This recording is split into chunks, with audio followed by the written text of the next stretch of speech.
Hello दोस्तों, कैसे हो आप। मैं जानती हूँ आप बड़े खैरियत से होंगे और अच्छी अच्छी कहानी सुन रहे होंगे। चलिए कहानी शुरू करते हैं। अगर दशरथ महाराज सीता माँ के साथ यह काम नहीं करते तो शायद सीता हरण नहीं होता। चलिए सुनते हैं ऐसी क्या बात थी। दोस्तों, सीता हरण की कहानी कौन नहीं जानता। शायद आज के समय बच्चे बच्चे को इस घटना के बारे में पता होगा। लेकिन दोस्तों, क्या आप जानते हैं महाराज दशरथ की एक गलती के कारण हुआ था सीता हरण। अगर महाराज दशरथ इतनी विशाल भूल नहीं करते तो शायद सीता का हरण नहीं हो पाता। दोस्तों, महाराज दशरथ ने एक महान भूल कर दी थी, जिस भूल के कारण मैया सीता को उसका नतीजा भोगना पड़ा। दोस्तों, महाराज दशरथ की गलती, सीता को इतने कष्ट झेलने पड़े थे, उसके पीछे भी एक कारण था। सिर्फ महाराज दशरथ, जो कि उनके ससुर थे। दोस्तों, आज हम आपके लिए एक बड़ी ही ज्ञानवर्धक कहानी लेकर आए हैं। आपने बहुत सी कथाएं सुन रखी हैं, शायद आप लोग जानते हों, इसलिए मैं आज आपके लिए एक छोटी सी कथा लेके आई हूँ। अगर महाराज दशरथ ये गलती नहीं करते तो शायद सीता हरण नहीं होता।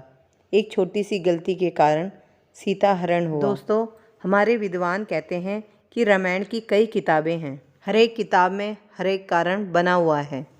रामचरितमानस, जो कि तुलसीदास की है, उनकी हर एक चौपाई मंत्र का काम करती है। तो चलिए अब शुरू करते हैं उस कथा को और गौर करते हैं कि ऐसी कौन सी छोटी सी गलती हुई थी जिसके कारण माता सीता का हरण हुआ। वैसे तो सीता हरण के लिए अलग अलग किताबों में अलग अलग कहानियाँ लिखी गई हैं, लेकिन इस कहानी के जरिए यह जान के पता चला कि सीता हरण किस कारण हुआ। भगवान श्री राम, भरत, लक्ष्मण और शत्रुघ्न चारों भाइयों की जब शादी हो गई और बारात लौटकर वापस अपने नगर में आई तो महाराज दशरथ ने अपनी पत्नी कौशल्या से कहा था कि कौशल्या, आप लोग हमेशा एक बात गांठ बांध के अपने दिमाग में रख लें कि आज तक तो तुम चारों बेटों की माँ थी, लेकिन आज तुम चारों बहुओं की सास भी हो। तो उन्होंने महाराज दशरथ से पूछा, क्यों? महाराज कहने लगे, सास और बहू का धर्म क्या होता है। जैसे घर में बेटे की बहू आ जाए, उस घर में सास का यह धर्म बनता है कि दूसरे की बेटी हमारे घर में बहू बन के आ रही है, और सास का यह धर्म बनता है उसकी रक्षा ठीक उसी प्रकार करनी चाहिए जैसे आँखों की रक्षा पलक करती है।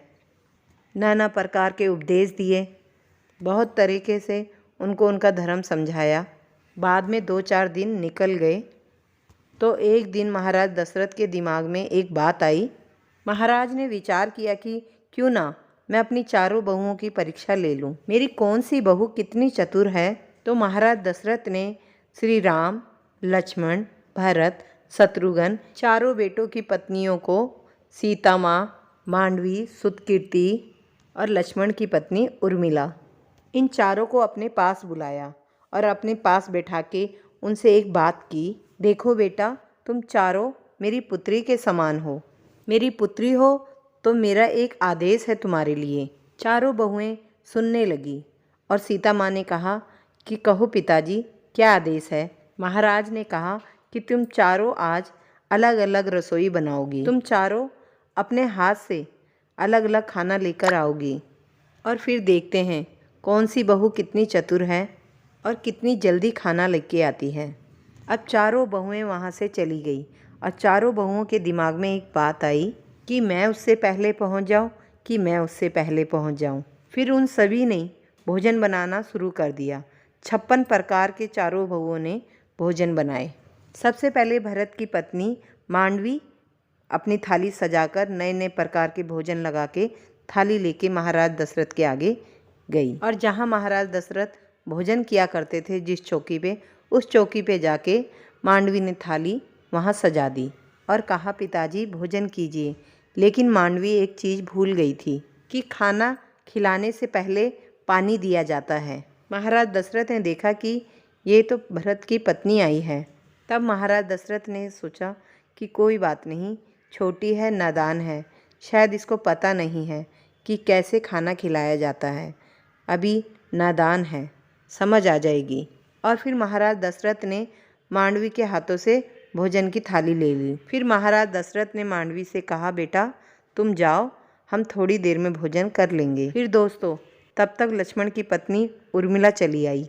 उन्होंने भी बहुत जल्दी जल्दी में भोजन बनाया था और थाली में अलग अलग तरीके से व्यंजन सजाकर लेकर महाराज दशरथ के सामने लेकर आई। लेकिन उर्मिला भी भूल गई कि खाना खिलाने से पहले पानी भी दिया जाता है। और उर्मिला थाली सजा के महाराज दशरथ के आगे चली गई और कहा, पिताजी भोजन कर लो।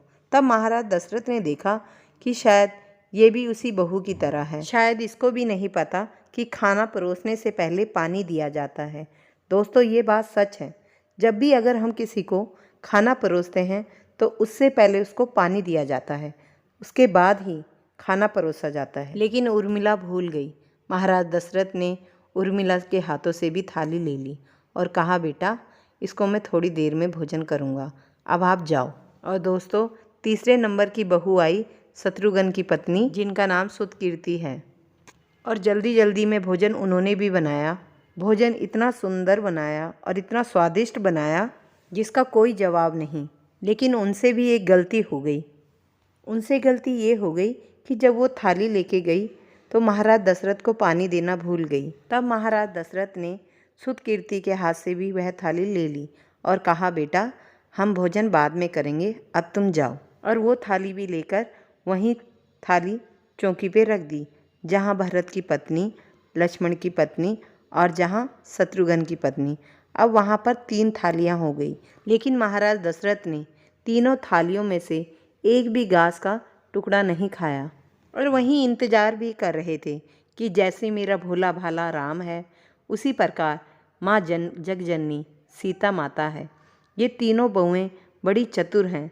जल्दीबाजी में भोजन जल्दी जल्दी बना के ले आई। वो मेरी बेटी कितने प्यार से मेरे लिए भोजन परोस रही होगी और बना रही होगी, इसी विचार में वो लगे हुए थे। तभी माता सीता ने बड़े सुंदर से थाली सजाई, 56 भोग लगाए और हाथों में थाली ली। चलते हुए फटक से उनको याद आया कि किसी को खाना खाने से पहले उनको पानी दिया जाता है। तब मैया सीता ने विचार किया कि मैं तो पहले से ही इतनी लेट हो गई हूँ। मेरी तीनों बहनें भोजन लेके मेरे ससुर के पास पहुँच गई। मेरे पिताजी मेरे बारे में क्या सोचेंगे। तब दोस्तों मैया सीता ने कौन सा काम किया। तब माता सीता ने एक हाथ में भोजन की थाली और एक हाथ में जल का लोटा लिया। महाराज दशरथ चौकी के बीच में बैठकर माता सीता को देख रहे हैं कि मेरी पुत्री तो बहुत तेज है, एक हाथ में थाली और एक हाथ में जल का लोटा लेके आई है और मेरे लिए भोजन परोस के आ रही है। तब दोस्तों क्या हुआ, माता सीता ने देखा कि महाराज दशरथ यानी मेरे पिताजी मुझे देख रहे हैं, पता नहीं मुझे क्या कहेंगे। ऐसे ऐसे मन में विचार सोचती हुई थाली लेकर आ रही थी। तब दोस्तों क्या हुआ कि हवा का झोंका एक जरा सा आया, उसके साथ उड़ता हुआ थाली में एक तिनका गिर गया। तभी वह देख ही रही थी और वहाँ से महाराज दशरथ अपनी पुत्री सीता को देख रहे थे। तब उसने उस तिनके को देखा और विचार करने लगी कि अब मैं क्या करूं। दोस्तों कहते हैं कि होनी को कोई टाल नहीं सकता। अब माता सीता सोचने लगी कि अब मैं क्या करूं। अगर ये थाली मैं पिताजी को दूंगी तो पिताजी कहेंगे कि ये कितनी पागल है कि भोजन में यह तिनका कहाँ से आया है, और पिता कहेंगे कि ये भोजन तो अशुद्ध हो गया है। अगर मैं ये थाली वापस लेके जाती हूँ तो पिताजी कहेंगे एक तो ये पहले से ही लेट लेके आई है और खाना फिर वापस भी लेके जा रही है। तीसरी बात कि मेरे दोनों हाथ घिरे हुए हैं, मेरे एक हाथ में तो थाली है, एक हाथ में मेरे लोटा है। अब इस तिनके को मैं उठाऊं तो उठाऊं कैसे। दोस्तों माता सीता कोई साधारण स्त्री नहीं, माँ सीता तो भवानी थी। भवानी मैया को ऐसी बातें सोचते सोचते क्रोध आ गया कि इतना क्रोध आया कि वो तिनका राख बन गया और राख बनते ही वह उड़ गया। दोस्तों ये करतब महाराज दशरथ ने अपनी आंखों से देख लिया। अब मैया सीता ने तो उस तिनके को राख बना के उड़ा दिया। और दोस्तों यह बात हकीकत है। पहले सभी की दृष्टि इतनी तेज होती थी जैसे भगवान भोलेनाथ ने तीसरे नेत्र की दृष्टि को कामदेव के ऊपर डाल दिया था और वह वहीं राख हो गया था। इसी आँख की दृष्टि को मैया गंधारी ने अपने बेटे को दुर्योधन के ऊपर डाल दिया था तो दुर्योधन का संपूर्ण शरीर वज्र का कर दिया था। इसी आंखों की दृष्टि से कपिल महात्मा ने सग्र के 60,000 पुत्रों पर डाल दिया था। सग्र के 60,000 पुत्रों को जला के राख कर दिया था। और माता सीता ने बोला, पिताजी भोजन करो। अब दोस्तों महाराज दशरथ ने सीता ने जो किया वह महाराज दशरथ ने देख लिया था।